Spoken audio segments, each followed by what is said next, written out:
when you started your preparation along with Designex and what we were teaching, and initially what we get from students is that the first few weeks are difficult because uh, we try to introduce the design as it is, not as something that is, हाँ ये design है, इसको याद कर लेना, ये ऐसा होता है.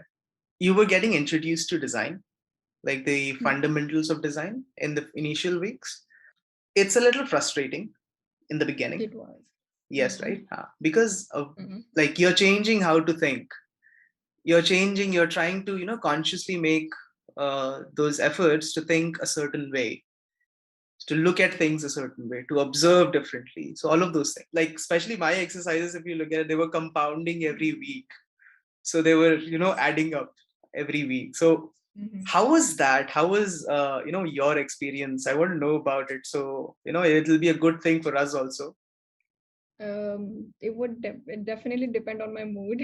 So some weeks I would be very like hyped up that yes, मैं अच्छे से करूँगी this week, and those weeks I would be able to think about different stuff, the exercises that we did. Some of them really required a lot of thinking, and sometimes I was able to, but then sometimes I was feeling so down I would not participate at all. I would hardly do anything. So yes, it was difficult.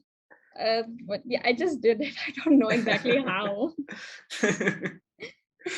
I think you're being too modest here, or you're being shy to even mention it, I think.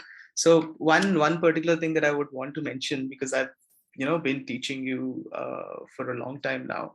I think one particular aspect that from your preparation from you was that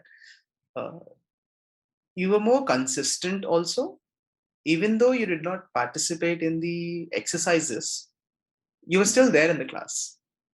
Yeah. You were still there in the class. So that also makes a lot of difference. So you were there constantly absorbing what we were teaching. And that also plays a definitely a very crucial role. And it also tells about your interest that you didn't do the exercise. Part of it is because I am very not very confident. So because I had a few good experiences in the beginning classes, then I was actually looking forward to more classes. Maybe like if it would have gotten a bit differently, like if I would have made a lot of mistakes or something, I would have dreaded attending the classes, and that plays an important role as to why I was so consistent. Yeah, definitely. I mean, I think we started with, I definitely started with doodling. That was the first session I start with. So I think that is the most easy to grasp, and definitely don't start with how to approach and all of those things. Yeah.